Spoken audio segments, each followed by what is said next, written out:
nam sungole igam sungwa dinga teng le Manipula cheng yo se nu le pai ni inei government na palai dinga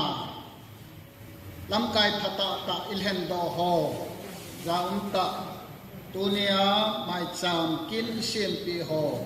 MLA ho si ehin teng le ngai lunum ta yo community adinga aba ba ikhai ha tribe leaders ho yo se yong kimin pa hin ahung jong amen ahung lo jong amen yong le tribes leader ho yo se chule nama dinga ka to kompi lamkai ho jalhan kiloi kom na CSO lamkai ho jo se teng le ka la gel ko na ne ya hausa upa teng le sopite ho ong ki ko mo jo se ama sa pe ni Kuki Inpi Manipur thalengin janale demna averin kai pa ta in MLA som lakhat la hin tu chan ge hin ki contact do thelo chu u LM khaute hi u bung jagin wante chun tu ni program ama ramlanga khat to ki kolai jen tong thi tapu ki in chutiman pu chi lun thang singat MLA panlong iti chun asegin u paulin lal chu dam lo ve se je in dam morning je chin ong thi tapu in tunia hi ong thei sun ilawa mi som la Allah mi sagi amin che mi hin phaleng yo la adinga hi tu le tu a minister ineyo pi nem cha ki gen teng le senior legislator jong hi a pu how let ki gen teng le pu let pau how ki chu le pi all this SS all this teng le pi kim neo hang sing chu le pu let jamang how ki ama ho chen ilawa mu theya ong pan jewin ki pa thu ki seje o pungal sanglun umul sanglun multe sakipa na penda chu ama hi the first who responds my humble invitation through message ama oma katek sa aman kipa ta in lima aman assurance ap masapen sahin ilawang kanyang amen ahin kanyang sama tuni ahin nunaw katang gito he lampai che gito he yang ho dong he abung lampai che ke he we tribe leaders ho ahin jalhang kiloi kom na Kuki Chief Association abunga Kuki Inpi Bakai women lama tengle keso lama tengle adang kiloi kom na alam kai che chu ka hewin ta gel sama tam pi da ki khop do de rin jong ta to kom pi do si tu ma ki pa thu ka se je chun tu ni a hi akhan na Maicham ti hi ibola ti bol ham ti chu ama se pen ka sei do no men job kum khat chang ge chi le na hi le a chang ma achun job men achapate ni kum go thil to Maicham asiem pe in abit na diu ahat na diu aphat na diu win job men Maicham asim jinge ti chu imu ve tu ne hin ke hi na ni macha ki poi to khom pi yong ma he poi ai la nam sunga chu Kuki Inpi ki ti chu apex bodi a ne ni pa mi nu hi na a chu ilam kai di ma ilhen do pi ho hi abit na diu aphan na diu ahat na diu wa chu mai chan isli tu hi chu na hi le na bom na to na tham yo se pakaya pe do ni chu ti le na thil go na ho cha lo hi na hi ti chu Christian te hi ita san te hi ya chu Kuki community sunga ki loi kom na apung kungalam kai ho lo se tu ni a hi henge hola April 1st week 2nd week lang yong le bol ki ham ki loi yong tu am nai ki yong le result ki phone na chu tu March ha sunga hi take the government home na yong March sunga hi March ha gal kai sa lowa hiti tabanga ato di nga tham din abol di ho apat masam mai mai chan sin din ki dei sa ja chu kin le bo nga tin bo nga hi ti ka sei do no ne hi je chun tu ni a hi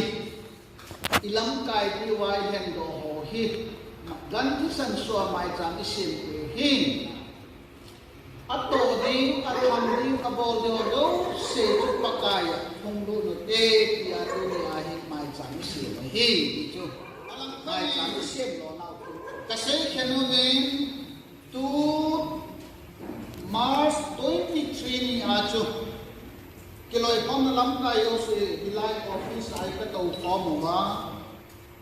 ka sei chu lok pe ki pa pi felicitation ai lo adang dang ti hi sei pu hi te ai lam kai ai hen do chu nam pum bi aki pa sa hi we hi yong le ama ko zo hi tu ni a hi pathin he nga mai cham sin tu hin chu api tu pe ne ti de sa na ya tu ni a hi ilok pe u ai koi ekipa api po we ti na thu chai koi ikipa he sa hi yong le pathin he nga ama ho do se han do na nei te ti ya chu ki bo nga hi ti chu mai cha isin lo nao in le na hi le election sunga chun election hong ki panen newspaper yo se le na TV news so ibet le chen kom pi ate a thai chang mi ho le political party yo se chun ki ho le so group mo to ACML seal ipi so da ham ki yong chu imasang wa tam ki chu ai lu ki ama wa pathen long se nin Kuki Inpi long chamta election na che ha chamta mi ki vote ha na te in April ni le ni ki bolin February tarikh bu makhat le ni ki bolin February 23 akat le ni ki bolin hichi je mong chu hi katiwang katipoi hiyong le igel ko je mi pi election ni a tim cha ta i pe so dem pia inegel pau tu I ma cha su ko ni andra mi ki kap din wang kim ten tha yong mi ki kap din khetri dawa candidate khat mai ku ma ki kanin tun mahapuin hospital am na lai le Thin hanga sopi can pompi na la te la 47 ngam suwa polina mi ni ekimawon mi khata ki kam ni tabi constituency sunga jam kulen mona lam kai khat dong achi loi ni security thi howang chu se la ta ije chon ichen khom na community ong chom la ahi community danga ki tha ki mat Maicham Mahapua hospital ra tam de ami ama wa ka khelung se ni ku ki te ila ba mai ku magin koi Maicham Mahapua in ko ve ki tha ki mat am koi pathen lo pi hen de Kaiman na sokwa hin namasanga hundinga kaso pi hobby za dinga hi ka tau pi he pati apachi che akita chi che aching chi che apachi che ahoi da pati che hilo mai thei lo hi pathe dilong de akil hen do thei ta wa nang ma hin su ke mun lang kita nen kum pen lang chi nain kum pen lang het nain kum pen lang angai chan thil bol thei thane no ho lo hin pen lai ding in hem la tham a lo hum pai hom lai ni wa hi na che he wa le nam sa ka ma hi tu la he ko kam na sip pi a ai ko pi na le ko mi pati paso pi ya jo se na ma hi Atau cang muda ini tuh cang lozek cewara begino. Aduga ipai muki represent oi bipa Kuki MLA. Aduga saitu gi saikul gi. Aduga henglep gi. Adu khakta kan apai 41 chandel 42 teng Nepal. Aikoi ani muk pusu aikoi mayam sine nasmai natinan bi bese. Aikoi gi jimiti amsung amaga nusina hanba hai bese. Ngasi gi organize to biba Manipur sta leba Kuki kim heba dare Kuki Inpi na koi mayam amsung Kuki women KSO gi makabe unit mayam sa layram ngani amsung Manipur sta leba kun gudingi Kuki kun mayam gi ningthau sing pastor sing Christian leader na koi mayam bo only say have na chandel the leba voters mayam gi on behalf ta na koi dese aikoi gi harauba thank you pongdok chali kaidoh na haingai di leite adusu musiba hai besida loi na pungre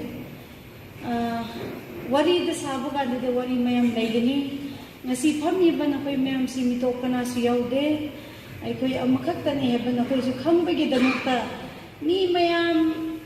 aikoi nupi akabu su mangane manga marakta su ai hakko na koi na ani khakta nupi ani khakta Kuki ni haina kaudadana inpi na kaudana ai hakku khangatlaga kobi bai bismara yam chauna lei bisa ikhangjai na koi biam thagalle asumaina ngai gi ishor da changjaba maicham matam adu khakta natana harauba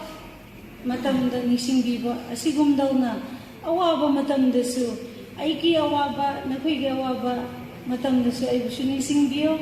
na koi gi harauba su ai sarup jazage amasung waba matam desu ai sarup jazage na ngasi tiliba na koi pum na makidai na semo ai khamjaga Maicham bor pe dinga kingon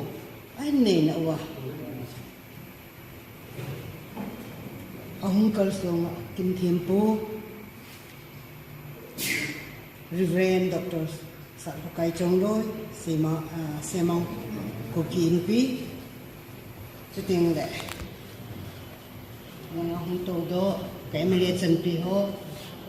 mình chuyện gì tập công cái tiếng mà họ hiểu bên tiếng là Kuki women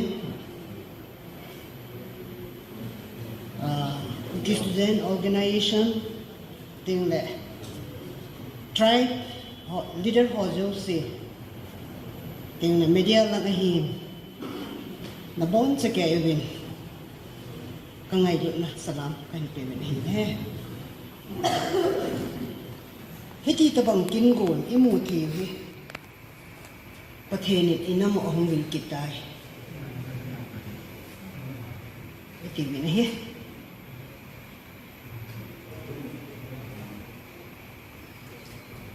leisi chunga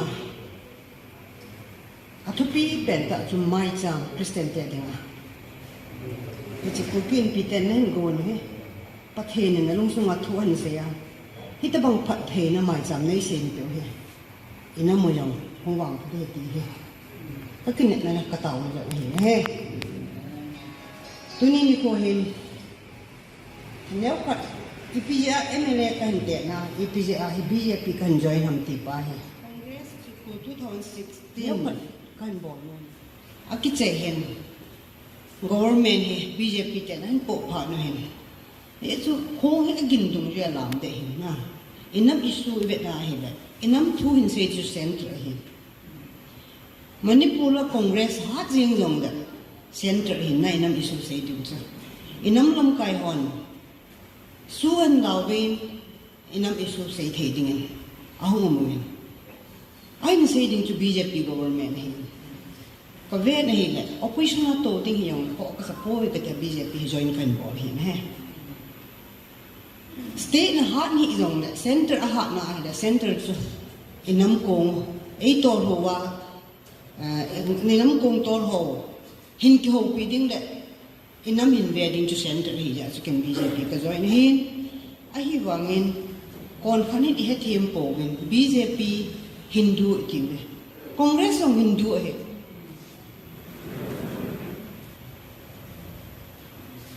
India is secular India he whole be kim kaya uma he tam tak kana jan he ikideme ewang ho ka sa poi mihim chu ihna le vision ne ya hindi Inam hi hei nang in pa di hum ti pa ngai lu na jala cho board step kala a design ka ti bol hi ne congress a kona poi result hung out nin pathen nong se nin government BJP te informing tunjong aba nen pukin wen aba no na pocket di ma hi ne re jo lam kai hi BJP te hi central lam kai ho ko ro nei che hi wen a ki wai po hi thimu a hi Here you hold it due by you are Reverend Puna Satan. Politics development in Zuko Adi Ahini. Paisa Kido Dimohini. Tutungin campaign ballwin Home Minister Pa, Gamnago Isay to Dupa, Hungin. Government nations win Kukite Boyna Kasut Happy you happy. Chị asay kam sang pa he tu ni pa he hum to yo se he anubo chi hi CSO chị advantage lo angai ni ahong ki sei pa chi mat sa diu ino phol na man yo inam diwa he ku ki te dinga he na boy na ko su thap pe da ti pa he thir ki ti pressure group ma he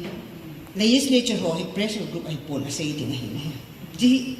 igam su wa he so CSO te ho hin het hin neu sa sa in win ke ho chu legislature ho chu epitida problem creator ke lo dung hin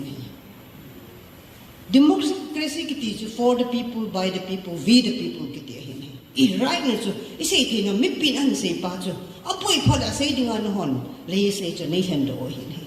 awang appraisal ko min wang nei ngan sei hin ti ba chu tu ka taw no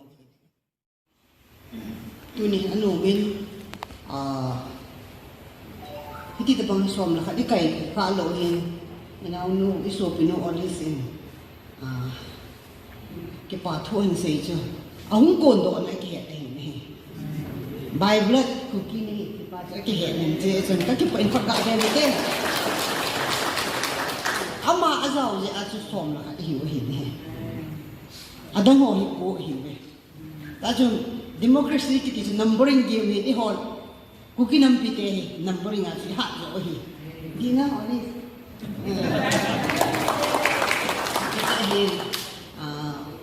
Tu gamla go thu isay di apoy mo dan so development to he to po ati so meaning nei ta hin tu ni hung kaidoh MLA hon yo. Hiwi ai to di he. Sumle pai kiti nei le go kiti so amang thai ding thil hin na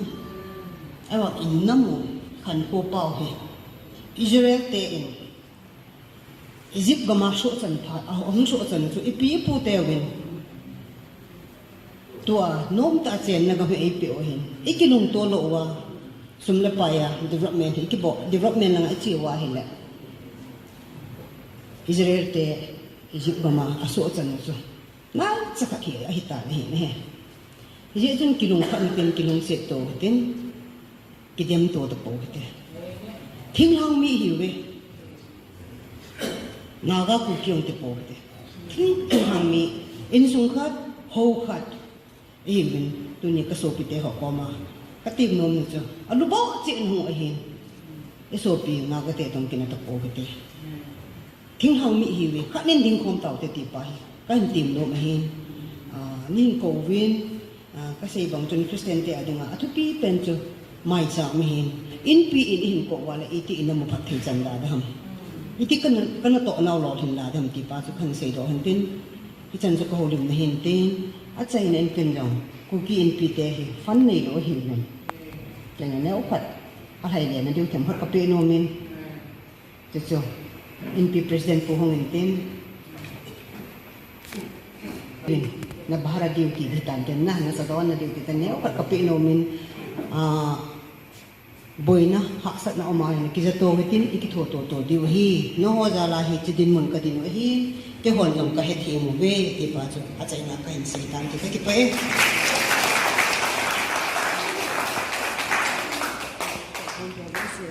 kazana salam kan be tuni ni ko chlai kuki na kin thupi ta ho zo se anga khung den thai he masapen pathen ka thang wa in chele asai kol mi pi ho khung hi jong le lam kai phep khat hung ben sai kol mi pi ho chung yang ka ki pa na kai phongin chapang pen yang ka hi in ma yang ka hi in a hin mi pi phat sa le pathen phat sa hin tin atuni chelaya kuki in pi to ba kai kuki woman ho hi in keso hi in chelai kin gon na nim dial don hin ko thai jip nyong ka ki pa in chele hit tabanga phung le chang zo si ki ma kuki mina hiti ki khop kom thai wa chi tabang program ho organize dan bol ji nyong organizing committee ho chung nyong ka ki pa na en pongin kain pa cha ve ti kan sei no min chele election laya izawa kapun yang an sei ta in women empowerment ti ho he in ha sei win atuni nu te ho kuki women union ho ko ma ka sei nom cho hi le ipi tabang boina ipi yang le ke zong ni mai ho boina ha sat na ayong kapan na thai chana ka zon chana ka hong pan the ti yang nu te ho kom yang kan sei nomin cho le gam sung thang sunga lam kai ho zo siang hi ti hi ikipun khom jing wa adin akei ta coaching nun thang hung kai dona party hi inam kuki party hi in KPA hi atha bana hung jong le pathen ni nyong inam ngai lu eti hevin pathen nyong thangwa ki utin ipi party han lang BJP han lang AKP han lang party chom hi jong le inam issue hi phale bon chawa ipan khom wa panila khom di win jong MLA party dang MLA ho zo hin chale CS ho zo seong kan tem no ma hin chale hiti hi ai iki support to wai khala khat iki support to lo le ami pi in midang phung da jang dang in ai noi se du he ti cho he sa hi in ji chun tu ni hiti kuki in pin cho ta bang kin nan gon wa hiti iki khop khom jing bang hin ni dang jong lik khom jing utin i boy now i ha sat now i pi jong le akei yan lang MLA dang ho zo se kom jong approach politin ipti inam song himin iza thaiwa khan to machal na un tham ti igel so ke di jong kan tiam nomin chule ni danga kuki MLA hi som bo an hi zi in izawa hodum hon an sei ma bangin tu chong hi som na khali hi ki pa ta hi in pi olisin izawa ama chandel bo setting an sei wanga ama ko ama zon itan ya kendra dang zo si an set mam ti zo hi ama kom zo hi sei de hi zo ka ti hi ama kendra bo hi lawin kendra zo se yong adi a cycle de de hi so ke u hin hang do mo pen constituency hi in tu ni purely yong hin ama ko ma yong cycle de asat yong hi ha se ngai se hi yong kan sei do bin hiti ikipun khom jing ma bang hin kipun khom jing utin chule taw na to tho in hiti hin i khan to diu inam khan to diu machang da diu in hiti pan khom jing uti chule MLA ho zo siang kilung to ta ki pan khom jing na thai ding in yang mi pi ho zo siam yang taw na in kop jing utin taw na ki gel do che uti ti chakan sei nom he ka ki pa có mấy bị thêm nhiều tuổi so hin nam sunga senior citizen to prominent leader Josi tribe vai sa na hung vin nei ki pa piu hi ka ki pa vin ki ha la ke thalen in jong mi pi chung Kuki nam pi Josi chunga ka ki pa na ka pho ngi ni fa ta ka se lu ding a hin ka lung thima tam ma sa pa Kuki Inpi to iboi pi jingo the Kuki rising to a hin Pak thu ikinil win suti thu ikinil win amin hial thu ikinil jingo kapu nat la khat chu tu change a hi Kuki te he Manipura aume ti hi min a het lok tabanga gingjing foreigner ki ho ko khabar dunga ko ikizu ju yemu ulenao to he ikinil ji upha ta hitapon the Kuki rising chu a hi ang le a thu chang na pupun ipom wa pha hi I calendar wa Manipur government calendar a suti khat imu te te o mai chule ipa ko ila di to he ka se nom chu Kuki Inpi ho initiation noiya kaidoh zauna in pak thu chu se pakidutin greater infasunga pak len ta khat ila wa akin theke na itun do masang se wa Manipur history a hi Kuki te a cheng e ti hi approve thelo ding 1917 1919 chan gal ka sa do British te to ka kisa do tin kilit sa ta ni paw na dun aham do yo se foreigner tin ayo hichikal a hi ikinil ji mo he inga agyo he Kuki Inpi hole senior citizen ho leader ho unbol ho hi nam pin ipom diu ka tin na no hi to nya ete long thima hen aging jingin ipan khom lo le thu ki se ting le lam kai khat bi pu khat se ting le ichi daw le whatsapp dunga kidem ki se se ti ho hi ho nam songa ichi pi le ichi inga agyo iman thui la lo chu chu cho ma hen shading dol chu ka shading the existence of Kuki in Manipur chu hi chu ho chu ibol dok ma sang se ba chu ipi se yang le na pha chom phat sang lo ule nau te ye chun mi atha chol ga min kin nei hin to hi financial year hi ringa ki chai de nga hin akin ho lo chu ka ta pu a hin thunom nom tam ta se yang le se di wa hin man cha thei ding thu chang khat be ki se han ta ka se ham ham hin chule akit le ki oi mo na ngai pon MLA som bo ki ma Kuki Inpi han kin agun ting le ga ki ho tu je ba for example chilun thang chu ani cha ham ipi ham khat ki chen na ta khat khat in engagement awal te hi ipi hi Kuki Inpi chu za mo na hello kyo ka kile sa no hello kin na ne yam de result le bol the jam kutil ne kim the di on raul khat chi khoma ki ho mara program e igon diu chu kununga denga phadinga hi Kuki Inpi kin khare ne ya ka cha khare ne jine tai meeting chu hinai ka hong lo le nam noi se ta ne la ole chi chu iki ho hiel no point hung ki pan dinga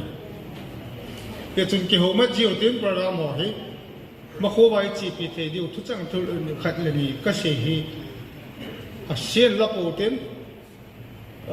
ai ding do ichi pi wa step khat be phachom dam ta ka se chu